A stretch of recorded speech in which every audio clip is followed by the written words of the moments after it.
swasan tu tu ni hun iwak pe to ki o Hamasan July te je to bang program long gung galu pa tu kawak gen hian la chon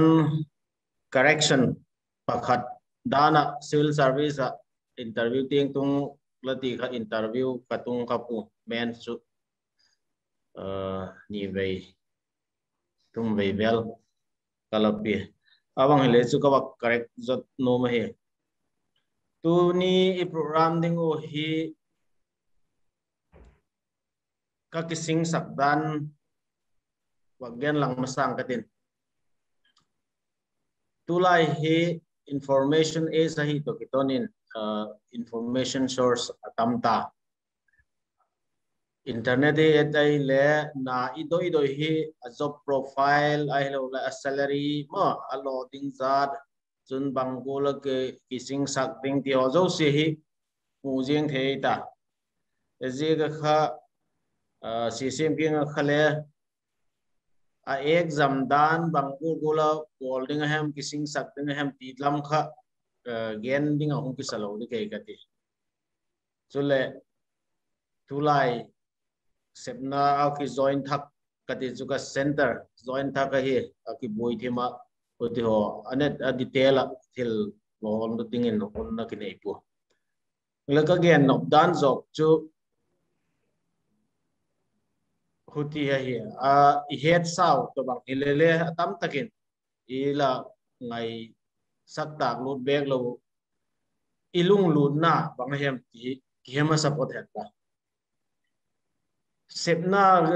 graduate he lo le master degree chai hi le sepna government ai lo le private khata mu te te ding ai lo le imu hi le alo tinga ki ngai society le lo tinga ai ngai ti hi tu tinga ai chi pi dan tang piung ke he ai in la je kha dikhel ding in gin cha kaum po je chu tu in sepna mu te beng hi ta ho central government state government he la sepna hi nobla sem is la enjoyem ai la sepna hin lung kimem nobl kiti hen la hele za som ku panga vel be ki chu i je sang hin je ki zole ti ki mai ding in king cha ezu bangji kang ku ti hem ti le kha sim graduate te ai lo le kha thim ti jeng ite ei pawon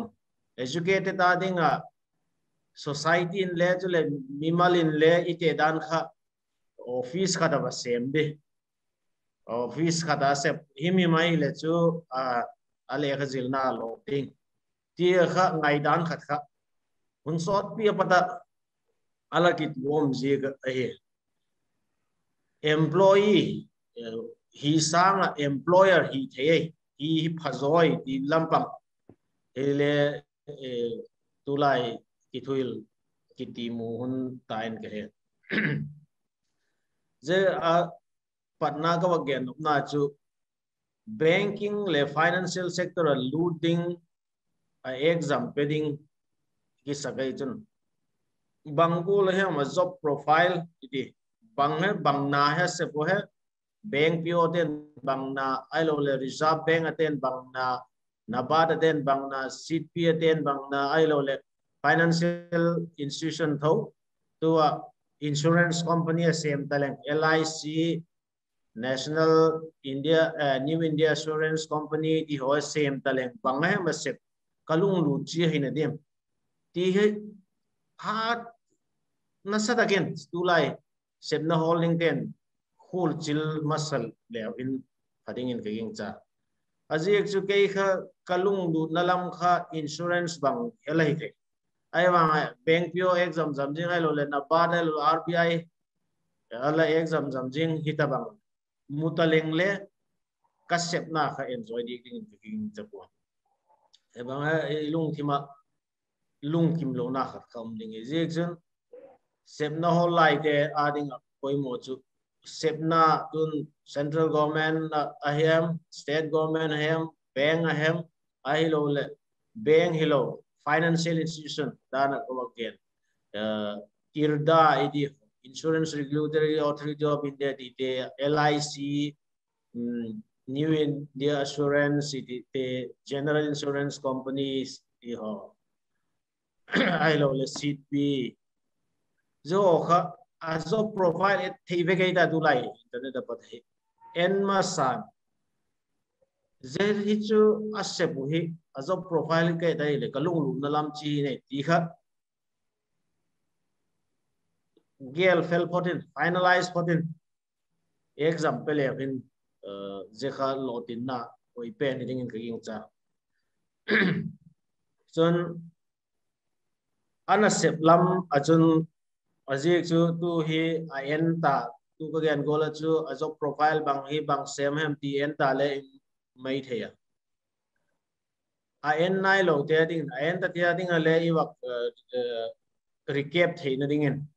banking bang tun commercial bank idi SBI ai lo le Canara Bank, Bank of India, Bank of Baroda idi te ho probationary officer in akipamu probationary officer a recruitment na kimangai probationary officer tisu aga service ka confirm hi masang ka officer ita hilele a service confirm nai lo ji me ka PO kiti he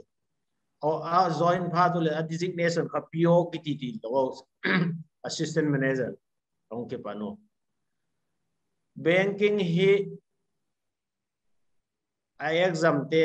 heading to và bol mo lom chu gun loading ahin la stressful job ai stress sang je aji chu bang je ham ti le sum la pa en kolo nisina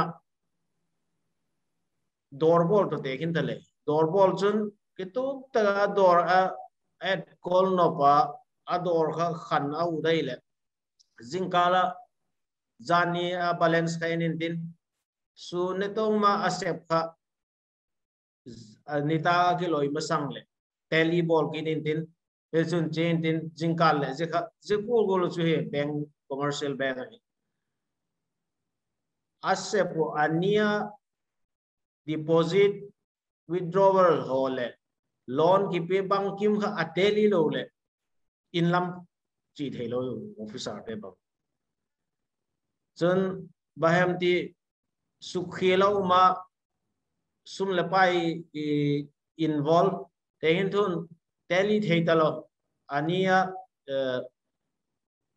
end of day atiwa end of day teli theitalo sanga bang pat ta hanlang a credit hi le neo khat a pressure niam jo ti le in a bol te chun e chu commercial bank have experience khali puna ainda adde bi te ta la tehin thun ke desa poti gola chu ateli lo umtai ani ni kha dijengai chu adik digin tu a clock te tailor ati ma a window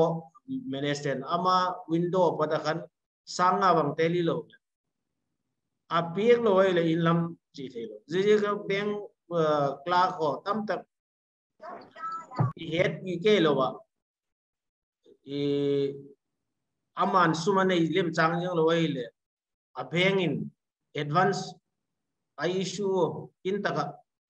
ama account pada kila to kita teli se koi jekul ka stress le sang chun strict discipline financial discipline ka zu na he eto bang chu ko to bang ham office achuta office na file ho puta pa hi lung lut enjoying tiading achu mutale hinle mutale le lung ki mong loading ni sin khama ding achu punishment hi jeng hi thei ai khuje khan ki khol chil masak ma de holding ka king cha chun bank min pu tun Reserve Bank of India chole NABARD chun SIDBI itite hoi ki zegola chu sum la pai ko na daily customer to bidila sum la pai ko na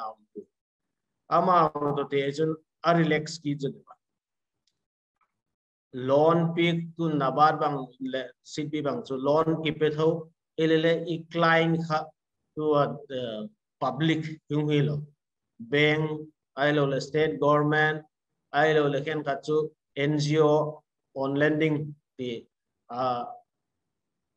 retail customer di a px on dingo pi aita audi le a pressure ka commercial bank ya sang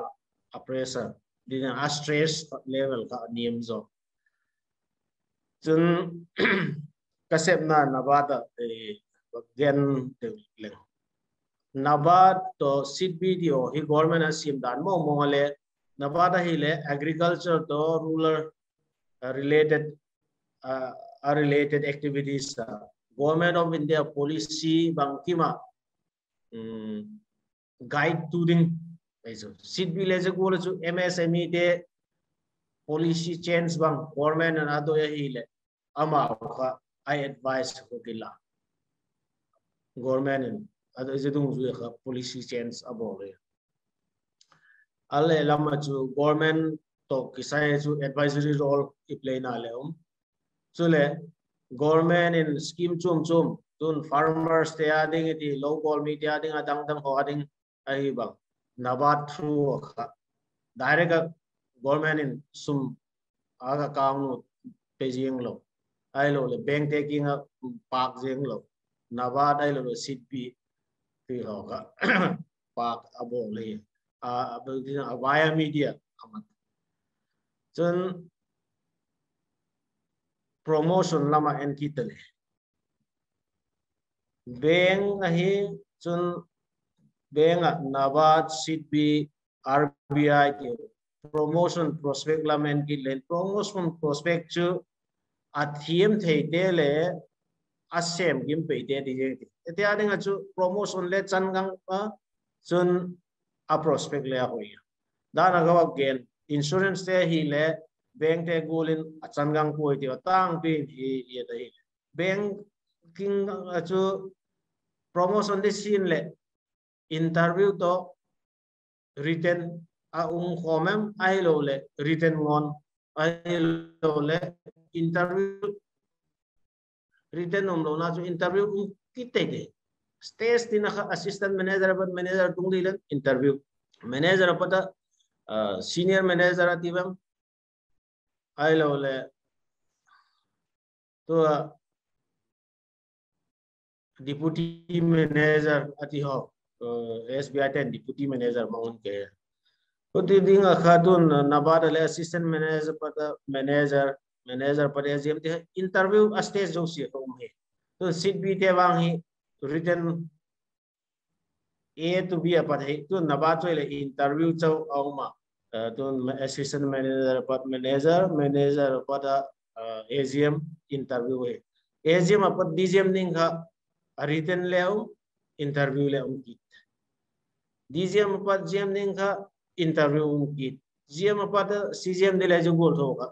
stage kha competition pek to service dang government te ai lo le ken khata seniority nga ka promotion iluta seniority kha dung zue kha vacancy phal ki tol jeng ti khai lo e competition jing stage jo se chun je ka wa gen ji chu bangjem til dana job profile ka to killing he kei kha lut lima seniority kha maintain all a government department kol ki tol good compete pe ilo bang hitale banking kha kya nga chu promotion prospect atom ji ngai aguti bank en le chu officer lut ken khat kum somni sem ale assistant manager hinalai ai lo le manager hi pan kai pan tiu mai bangjem ti le hen khat kha tu ga gen written exam interview kha Amazon pe lo je ko interview call phat le promotion ading interview call phat le chi lo jing skip jing tidan kha au mo le promotion lo khen khat agang kin wang lakte chula kum thum jo SBI te wang chu fast track nei wo PO lute kumnia zo le probation ki chai to tung ju yo exam nei go percent 70% 65% empty a score zo wele deputy manager hinga scale to hinga tika promotion dan achum chum bank zo sile ki banglo ahin la akibang pen chu competition te stage zo sia ye banking lama chu RBI te le tho assistant manager apat manager manager apat AGM pa DGM yo competition to pe chen alo lampang ai bank semten chu commercial bank semten agim dan to lo itu asalo tang piu azek dan ka wa get da gola kha highly stressful job ahead chen family life to professional life balancing ma hele haksa azek chu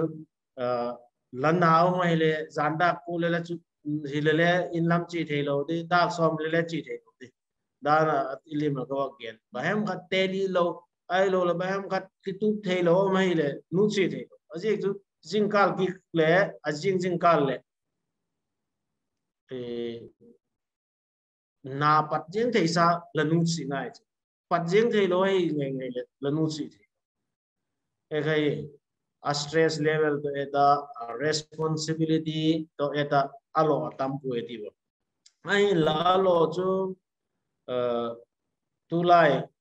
tu nai de cha kan le revise kum nga dan revise family and call thema de family at call nakham ai pui tiding hidiek lo bai to a scale a latest a revise now kha assistant manager ka 36,000 ka starting in ke a scale sao PCMO 36,000 to 63,000 kat tun chun nabat to sit b hi reserve bank to ke bang ki da lo lama chun scale chi da nen ting in bank commercial bank te sang hin atam zo chun upper seats iti ilo salary di ben ilo di ben sim home low te nan petrol allowance te ilo le mobile call charges reimbursement te ilo le tun mi umpi ne ya domestic help di ma household help ading di hobang ilo le tun tulai internet ki hamata data adding ti ho chun senior lam te aning chun driver allowance ti ho kha chum ong ma allowance pe ya kisim ho jo si khale tu chan he chu commercial bank te ho sang reserve bank nabat RBI o sang chu ho ma chun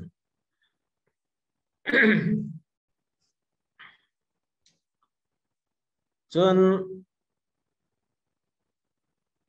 tu kha a introduction to bang sao de ba ka gen apada khan holim hipan theile apadim sim azek chu adang ta sudana ka gen gula internet le ba klika google la muzing thei pe kai ta ba gen len khen khata ding le bo boring ding chun ka ba gen nokki khat chu thil hi ki theng ai tu cái gen hi kumni kum thum zole ti khel loading ai je khan service chung thua kha a service lam tu like tu wa kha gen le hung dik lo mai the tun tu lai exam lai ti ani kha alut pha tu le ti gen go khai ta lo le the e khan dot nop lam zokin ilu then lang ka don thei dan danin đòn của rồi là nó phải điểm Bangkok de ham phai ke pa ko mai sar ma khat mo tu e kan question hung raise ma sapai mai in katen sidbi nabat RBI SBI le IBPS je chang hin bang common aum di entrance exam lampang hin a difficulty level a hin bangul a hidiam le hi chapang te he dini wak gen pik thel chen ki pa ko min na IBPS to aki bang a difficulty level he ki bang pu hilele a exam kon ta ki IBPS ve kai chu RBI ale CBI ale NABARD ale chule commercial bank ale mo SBI te hin apeta dok tadingum ke pu SBI te hin chu ama ngon ne ki kon ta ko chu IBPS te nam si lo mo ahila amount le a question bank lang na IBPS te thok to chu a difficulty level ki bang pu SBI a hi commercial bank to IBPS in a conduct sang hin a difficulty level asu sang a quality me quality personal ado isi gule ting samaya tule SBI te hin advan bangha ni attract na talent attract na dinga mo talent hip na dinga abo kat askeli commercial bank na nga to kibak ay bang SBI lalu dahile lalu dakha 4 advance increment mo dile officer lalu dahile 4 advance increment dichu bank dang alute kumli a complete allo a starting pay khanang lalu to langal dile chen RBI should be NABARD hoi chu commercial bank ahi to ki bangai ti thei in ka king cha a preliminary exam na chu ahi la amu alu dei lam begin wa gen dale itom na hi a vacancy to mai nop thim le a vacancy tu kum ala ko ba NABARD de recruitment ho all India STR technical gen lo kha pasak yem pagugem vele chu aile ST zat pi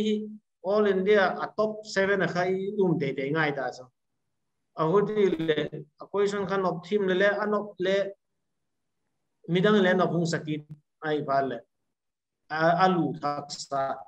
chen amen exam hi chu commercial bank a ho sang chu hak zo him RBI NABARD de chu aje chu paper le socio-economic issues of civil service or standard hello means ma ki pa ko me ba khat participant te hala direct interaction kha hi thei jinga ti kha gaung gen na hi bang ham tia za cha na la ne yo lo le direct interaction nopla sakchet lo le cha ta khan do question kha hong type jing thei dil hiu ti khale kong variant kong het sakit na he tu hi atile question hong dong kit mai ing katin adang ten le question kha asking ai tu lai ta ko hidin le ka jing cha banking lampang hin bang to bang subject hi interest anga idem alo le mi general zo si hi udut val lut jing the ham ai bang lampang de focus ngai ding in aphadiem banking himo same subject je discipline de wahi cheating kiam poi engineer le sun le bank alu lung lu ta le fit ma ding ka ti you sub pawin you will fit very well mo aje chu bank hi department tam pium ki tung son ki de chu en bank ti la se ko ki bang en di ti tu commercial bank ka ti ho jing hi le department chum mo chu i thep na to ki dung zu le posting the yu ki dung zu ke lo le posting the yu mo aje kha je hi subject hi ki la de le ti chu suggest ngai hello dingin ka ging chai aje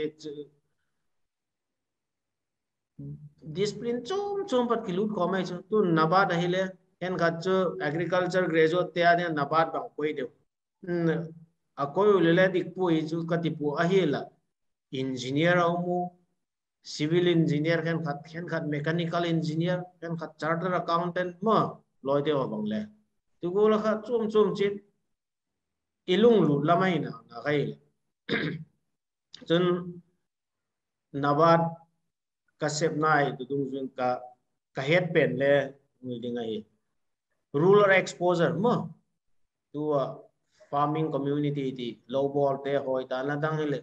tamai chu rural exposure na ba da chu e gri sep na I focus area is it come on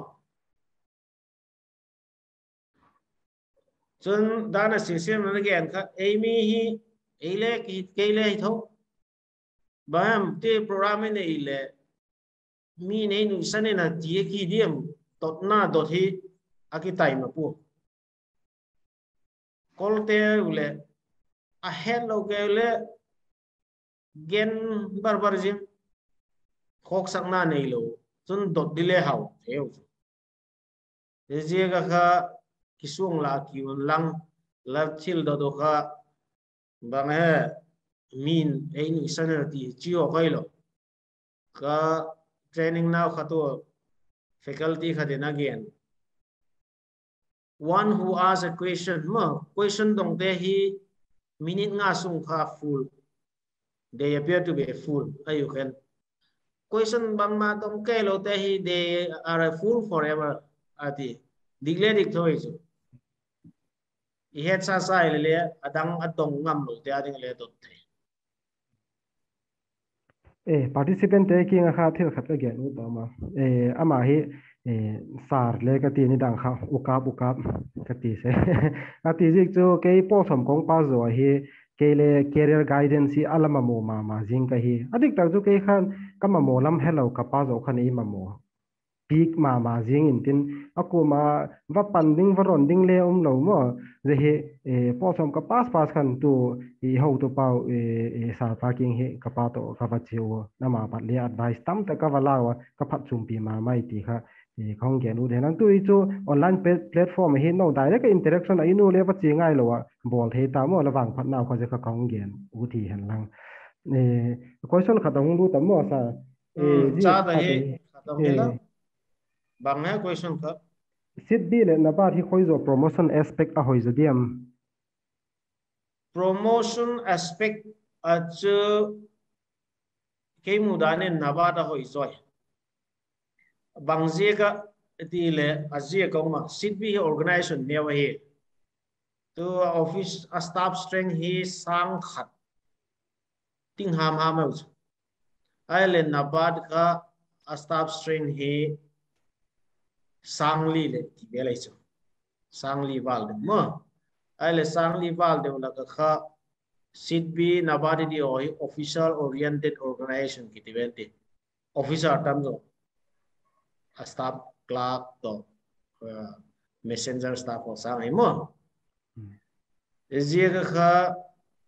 a promotion prospect jeng chu oi zoi chu et sa wa gen nel tale et sang nan tu ke DGM ka he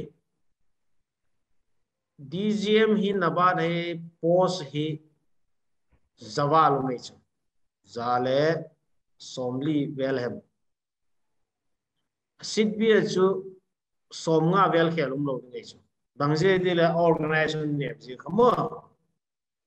au dile atom jona na chu a waiting period hung saw dai chu assistant manager patale manager tunading ai waiting hung sotta manager pad AGM tunkin ding hung sot is organization lin ka promotion prospect way chu bank ale commercial bank le SBI bangji ka fast track probationary confirmation exam to na appeal theory absorb capacity absorb training officer level tam absorb training capacity ne organization let ji ka atela how to pa hin ale khasim lai vela haksat dana kha awak hen mil mai thein tin haksat na tu te banghem je chapang te tu zil lai te adinga lesson hoi tak tak piek do thei mo tampi dinga hi je hi ne khat ewak gen piek thei le pha ne mana struggle dan ho vel nani chanchin gen chu than na pum bek pu ai là dana CCM ni horsepower na gen ula ke ku hi thing tang hing lip in si tin hing lip subdivision lama pathum ki pan ke kai lam noi le tiu sang lel ku hi LP school la uma ka ne lai meitei pawa kizil ve kai ei mi khuai je khan Bible to labu sim thein na dingin vai phei pawa jil til bu kha aki choi je chu Roman script sun kai ya dang se kha tu Bengali script mai te ang hen hi je re chung jil pan kai class 2 ti de dan ka zo kha LP school ai je kha ki chon ngai ta sung pha kapaneu te amo amau bel cha chung ki chona kumni ka wasim ye chu mission school thoi EOC akum lai ka EOC te grand school ye khale class 5 chan be kuma hi kumni ka wasima azo Don Bosco ko kuma ka ki chona ye pachun kapas do ka class 10 kha azo kha Shillong achi Shillong ka chi bang kha ngol han tak kichi ai maya again didan le ka thim pu aje chu sang le la pata sum thot didan le thailo het sa bangula sum muzom jale tile het lo te kha Shillong ka chi thei je ta khale bang madang ai pu class 10 ka zil ku makha malcha sa malcha to mal changa thi a hawin ka hawu git kine phak ke lo khan kanula ka pa he ka u ai a sek gim zalo khan sum kha singli singa alomina kim zepan sana kha chi top jeng ke ama on le kale ka sim kha ei kine piu hiding ka ing cha class ale apakhat na ito cha Don Bosco ka ba class 10 le first division ong pass kit dai le khan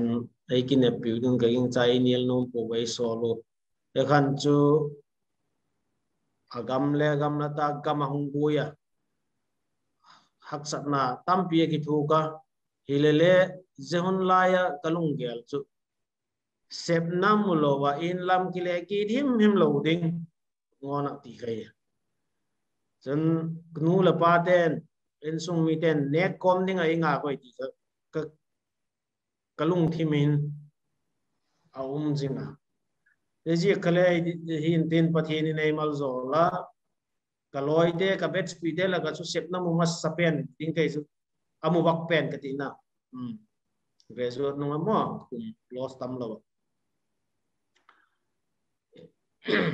Hello. 97 a resort kai ha Nung gen na la achai ta la ka tia. ha ki chai to bang ai cái Ken cái ma chan chin chu yeta ka hi ken dot nom neo khat ka ne ke hi kap boy ke hi zilai Chochanpur district vice president le ka hi boka. Yeta ka ken ka hong dot nom chu ba kitimen la friendly en ki gen je le min top na hi kap ba pang je ken u kap hong ti jinging katit. Ka het hiel lawa hi le tu na bat hi atang pia itidium agriculture le farmer ho ti ho government of India no ya hi na bat hi killing vek danin ka vak he je chu hi le ken ka hong dot nop lampang chu na ba da sep na bang ti mu ding le kha bang ti sim ding a hi lo le bangola promotion bang tilam kai zo kha hi zo lowin na bat hi agency implementing agency khat le hi in ka he je chu hi le as implementing agency hi na hin a benefit hi bangula hin I farmer te agree hi ta le bang hi ta le a benefit hi amu thei di mu tilam kai zo hi kan kahong dot num a hi je kahong dot pumin ka het hi lo a hi chun a kai sang in ti mail ne bang ma hello a ki hi 2023 le 24 a hin government in itidiem DSC FW itidiem Department of Agriculture Cooperation and Farmer Welfare hin 2023-24 ahi more than 10,000 farmer itidiem member itidiem FPO mo FPO lampang itidiem umin ka he ji chu hi le a budget hi 2023-24 ahi more than 400 crore jet chu le 2027-28 tinga ding ahi 6,800 crore lam hi implementing a budgetary provision dan hi government of India in implementing agency chum mangcha hi nabat iti NCDC ti hotel chum oma jo khole aki he sip po hen la anabat hi le apang nge hi ti hi chien taka iti diem aki he ji ka hi kahung dot no chu ese FPO hi tai lang farmer organization khat based on bang the society eka registration itidiem bangit ti diem jilam ka hi registration khat bang a society hin itidiem tu hi in le ka he than lo ni ti ho chule ulien zalal te ho loi chule uzimi ho loi le ji ho lam ka hi asep na pen le tu le tu as a CEO hi na do la pan lak na pen un le ka gen ka head dam in ji gol ting hin a detail set hi lo le head ka vak he ji chu hi le FPO lam kai deu chu le FPO khel hi lo le a farmer ne ti le FPO chu a farmer producer organization a hi me ya ji chu hi le na ba da ki pada hi bangul hi a FPO in pan alak tak le chu le bangul hi member ri ti dia mahung bol ta ka hi le ana ba din as implementing agency hi na do la hi a sanction lam ka i ti diem bangul tinga hi chule bangza ting vel hi jebana a FPO in bang tinga risk ala ka hem hi lo le bang tinga mo puk na bol ta ka hi le ana ba din bangul tinga hi pan pi the hem pi hi a service lam pang zo hi loin ana ba thua i farmer a agriculture lamte phat som na di hi bangola umem je hi neu khat e hil chin le hil chin piek thei diem le gen piek thei diem ti ola ka boy bo ikimukha ki mu khalo hi na ki mu kha lam ka anghat nang question kha ka don hu mai je ta question kha dong ma sebi hi financial sector lam a hi thoem ai chun head dan dan hung pri piek thei le chun ati sebi hi financial sector hi tu RBI to bang he a role we ama hi securities market iti tu bang he jog le chok securities iti tu mi company shares bang the ma bang tun bank te shares bang le ji ho trading stock exchange a trading ki bol ho mong including to mutual fund ho ting hi amao et kai RBI le bank te supervise a bola je ba na chun monetary policy iti mo government of India on behalf of government of India je gol thoba chu sebi he le securities market iti je tu stock exchange chum India stock exchange tampi me lamo je hi listed company tila sim document tiu tun Bombay again company ka sim ta public fund ka raise ut ta chu ka shares ka ju nom ta chu aje chu ka capital ka business por good kan tai lo tenon unit thak khat ai lo product khat launch wood aje sum hong na ding kha amao share ka ju ho ajo pat pen khu IPO ka din initial public offer mo nang la ken le ba chok jing thai ai dinga je dinga chu Bombay Stock Exchange ka udai le Bombay Stock Exchange listing ka ke bo ngai jo si en kai tu chu se bi te the go to chu irda id dana ka Insurance Regulatory Authority of India le financial sector thoi ama hoi gile insurance general insurance life insurance chun to third party insurance so bankim en kai tuai ki to financial sector tho ayo chun loipa ka boy hung to nabat he nabat operate dan he ko tie he leng dong a phai je chu khat be Delhi te kon da kem khale ka ge na in ka he ko ba gen ki kalung thim le ka ngai tu na leng lo leng dong tu he nabat operate dan chu partner organization kine yesu aji chu bangje ke meti le nabad kha direct farmer kha bank in loan api gol kha ki pe thei lo wais bangje ke meti le direct financing kha nabad ekin phal lo je aphal lo kha avaya media on ki all tai bank ai lo le NGO trust iti deo ai lo le company ko dem khat tu lai ki thang ma CSR wing iti demo je kha awaya dia ki ole je kha direct farmer to nabadin link nei thilo echu aumda ne chun ei lama abi takin Churachandpur district Kangpokpi district iti homo je hausapu umnai gen lo thailoi chu khen khatin ngai num lo le hausa igi pu bui funding agency te adinga abu ye boyu mai criteria ki fit thailoi chu hausapu appeal theitena funding agency te guideline dung zu ya thila hei danglam no mai be baile thei chu tu le dana lala le ila ko na pangai lin jala the apang he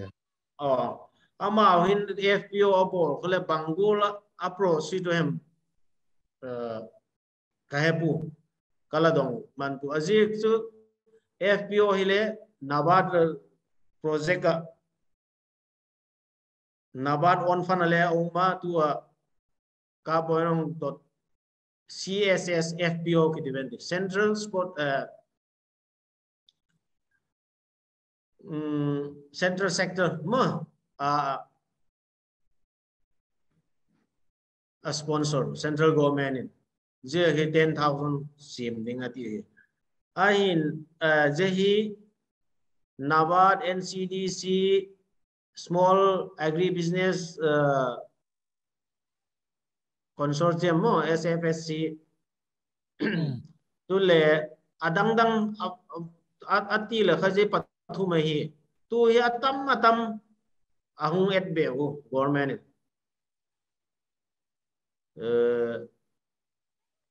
notice ading neramek idi ho ai le je te ho kha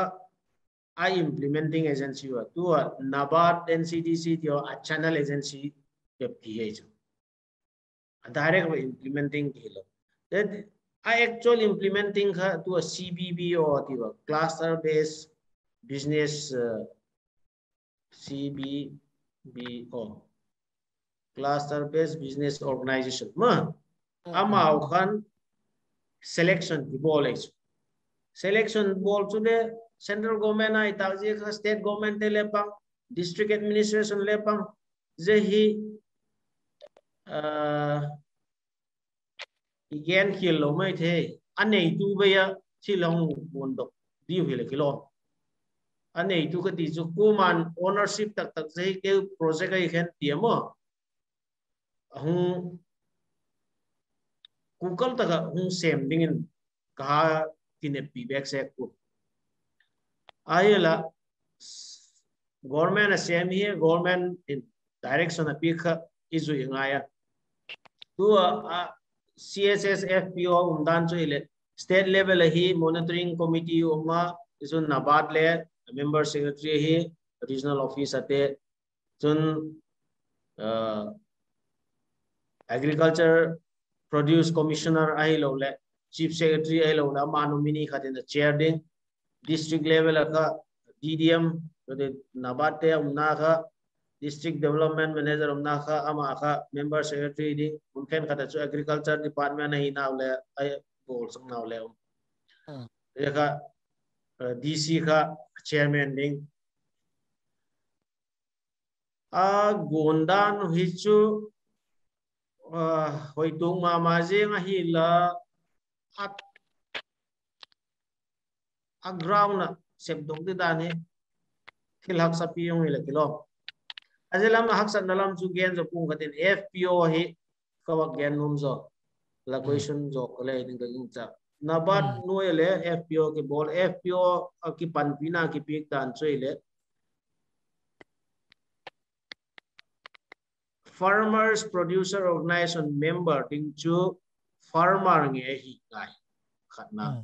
farmer lo LP school teacher ham ai lo le private same ham khat ami gop khom theina ding ami suk tin theina ding lak jing khachu alo sap na ding ki pat na bol pi he farmer hi nge ding chun a product iti abol khle ki pak de tun producer organization bokbula hitale bokbul che da hi ngai ai lo ai le ten tun na chang mo ading hitale na chang jing che da hi ngai chu tu hi notice mun khen khata hi mi ki hol kom actual ai chu ka gen ai lo de khale a number tin na ding kha a number ka bangje ka 200 500 ki die di le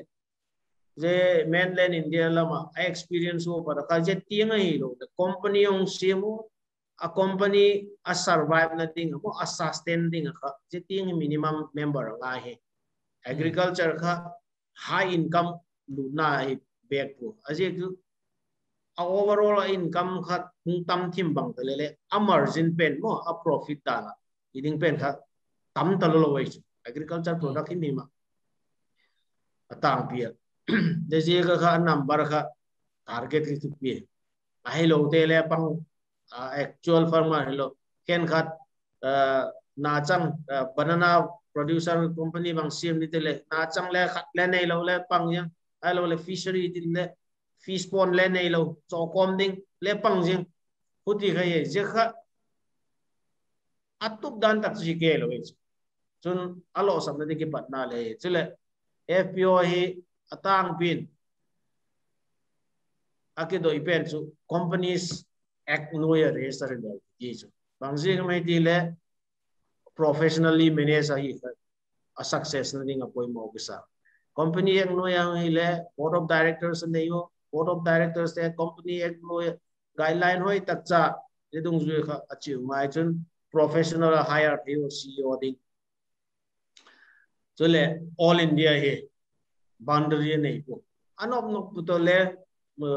Delhi ate Chennai ate Bombay ate to le anop le business board tun cooperative society le thei to cooperative state cooperative society no le register thei to ayela je kha a state cho se na mau cooperative act nei che do society act amao society act dung ju ya khana se ngai a limitation ho e kha companies act no ya register pe ki do e chun NABARD farmer ten phatchum pi theina dinga chu igama hi NGO ne le ngai to la loin gun chu taga ang bolu ma son jelo we ta chang ding ka doi sak ma yenga NGO phai nei lo le NABARD ki phatchum pi thei lo chu tun le NABARD activities apat phatchum pi Maharashtra, Gujarat, Andhra, Karnataka, Tamil Nadu, Kerala itu agamu NGO hoi tak takumak. Amau bangla a profit oriented mo zero grant ki mua hi ki depend lo amount steady income lo stable income dang pat ne yu mi ading mo sem nong te NGO ne ahoi ne chi ko chu yung no le ki sa bang te dang mem question cái chú hi là mò ông ka cái nêu khát ông bằng khát nó lại cái tiền hospan cái nôm đăng cho lên này riêng là lấy me question khát là ní le ông luôn hi le chú akilom thua à hiện là cái công cái bạn nga le hi le nêu khát hi ông bằng khát nôm đều đi cái hi gì cái hi horse parking le personal ta cái income hi hun long hong đây le cái ti hi gì cái hi gì ta cái hi na ba implementing agency dana ukabin le ahung gen chin mata tampi ahungum ta jela ga hin nabat le khada hina dolin CBBO name of the CBBO ti hovel hi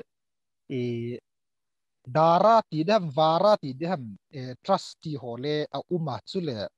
Environment Conservation Society ti ho Swiss on Foundation ti hovel hi za chum mi ti dim abang pen chu bangem pi hi aki he chin chet pona chu za chum ma uma zena hin Manipur jiang a hin le TD block wise a hin bangzat za da hem ko hi cluster area ti dan de win asale ku je ho chu as a implementing agency hi na le nabat through a hi a DGM chule post khat chu a hi na chu DDM khuda hin bang tieng hi zetaka FPO a kisiem CBBO te Environment Conservation Society hitale vara te hita lang adang chum hijing tale le DDM khuda hin fund implement theina ding hi bang ting power hi DDM in ne ya hem ti hi neu khat ai gen thiam pi le chun tu CSS sung sang DDM tha nei na mong nei vậy khát le chun vak recommend le thei lo ama kha meeting review meeting home khát le mo aje kha a convene to ding a minutes preparing je malaka ama gen ta lo DC ting in le bangkat power nei lo to bang a koi we aje chu CBBO selection state level apolo Manipur chun athuda na chu district level monitoring committee te nang recommend you iti chuma ahila a practical a che Assam le tunai cha padong ki chon ke Assam le DDM ten le ki hello ko te atel do nu le eng hilu e chu a CBBO kha district office khat le nei mo a district kha bang khat presence nei mong lo ho a representative le lo je gol che Nagaland nei le hu thoi a state level then bangol criteria manga atelo de dim le ketal ta ga he entrepreneurship bolnum te ading abang tiengin kitu ina bol pi theidim na bad hi dana ka gen ta gol ka direct intervention na kin nei lo je ho tui gen phat gen phat no a hi la agency hoi tua lalal te ho gol he training bang ama mi bang za tham lung na kin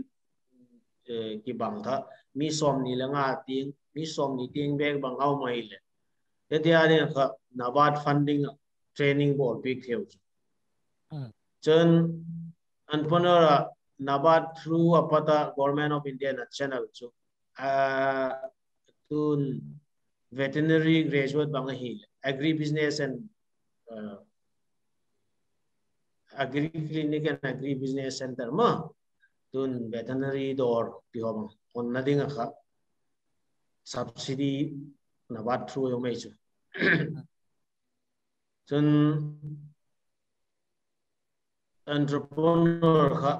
a group a bol dan thim nei nabat to ki partner mi ding chu nawar khan chu individual ai ball ngan ga dai le chu khuthung tha thai lo wai ton activity khata mi sombang ilung lu thanom chit bangom le chu approach di dan ka le ma he kêu hi joint liability group ke ngai lo le kêu farmers club ke ka lithium kêu hi se bang khat ka hi artisan group ka hi etm ma through a approach di da thei na tieng tin hotel lo as individual chu ki pan pi thei lo wai ji question hi khat ni hi vak don hu pi ki thena rai le chen pa na chapang tia ding hin employee perspective ki pat etin privatization hin bangolin commercial bank employees tia sukhadiam chun India government noi privatization thu giving bung hi hung tak su ngei ding agin chak mai a hidiam ai lo le political noise ti a ki chizing ding chi ahem nabat ki privatize na ding chance a umem PSB te government noi a jing ding in ngai tale hin kum hung tung zel te hin vacancy bangolin a hung hidiam a kiam diam a kal diam ti a hi again future di chu again hak samo ahila thil theile panta chu government in te hi merger ang pan mo to IDBI bank hi privatizing at thordok masak pen ti ni di adang le zo oma government in chu banking vel hi akhut sob no ma he ain la bank khat le ni chu koi di bank lin ma adang hi jok to ding minority shareholder hi ding ti je chu bang je kem ti le business community per le pressure ma chu le gam dang yet ai le bank ho hi business bol hi wa government in a control hi a bank de le khang thei lo zo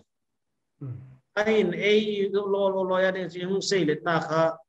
sarkar na ma je ngai na kha ki je kin na ki ngai thei ko cho le a kol vai la ka le tam tak ei gola background ne ma inge pan te aning kha government bank a sep kha ngai san na ba attachment kha deu ma chun job security le au ma private to den private chu ei doi lo le 1 month notice 2 month notice ti mung khel ngai lo jinga padong da to ei ti jeng thei wa government a kha je khai lo e privatize chu hung bol ngai ding ka king chai ma future to nabat chung chang khan le bol pu naw le ki ti thei lo a hi la commercial bank sang a chu a chance tom di bangji gem ti le a mandate iti asset ni ki bung kha agriculture to rural related he government in expert advice adding among no chun business holding ki CMI ro na lai tak le chance anim jok nine ding in taking cha government in atuk jing khama akol jing kha up na amlo tun ka don kha lo me again la ka apana question hi pani atop na ding hun le ke bitil ta chom kim tak chan e don hu pik thei ham chun hung gening ka nabathin pakhat na chun nabathin entrepreneurship bol num te ading bangting ki tu pi pik aki tu pi thei dim je question pakhat na hi apani na chun nabat te hin commercial bank te chunga bangul authority ting anum jate gele chom kim tak chan e don hu pik chun ki pa kumin na entrepreneurship chu dana kha adon dana ki nei ke tamo individual entrepreneurship ke to pi he ai thei lo to bang ai thei ke boy chu katinom puna chu regional officer in a pungaya project him khamo regional office khan group approach ngen he ki CPH bangje ke mati le direct ang kha dana amended kati unki class ai chu commercial bank to compete bangta leji ta kha direct financing le ki pol ho ye chun mata kha jokha nabat hin commercial bank hin authority bang tiang anei em ti commercial bank authority ki nei lo we bank dang chung mo authority ki nei lo nabat chu supervisor hi lo mo supervisory role nei lo him ai la inspection iti ahi regional rural bank te tua manipur rural bank manipur state cooperative bank yo ho inspection ki college ai ke pa ko again ka commercial bank ke he chu thunei na ki nei lo thunei na nei lo ai thunei na chu government of India representative ai phat le thunei na nei kadi chu guideline ai lo le circular issue the ma commercial bank ta ding le a control ai lo la supervisor a regulate tilam pa chu na ki nei lo ki pa ko ma i hunu le minute nga jena a ki khel kita ho to pa le puisa sa jiti gola hi pan hong lak pi ka da kal khatwa wing wen mo laka hong pan jekin ave achungin zilai churchanpur district min le participant te sikin ki pak thu avelin khong pung ki thi han lang gen khil gen walom le la khe thim tu zel hitinun azik chu da kal khatsunga chui to igola bang kim ki bol man lo hi man le to igola thil le gen man ding ka ging chapu ajakha aman aphala hi le a number te hi ba hem tununga ichi le nam phat jok sem na di hi le ki ho mo bang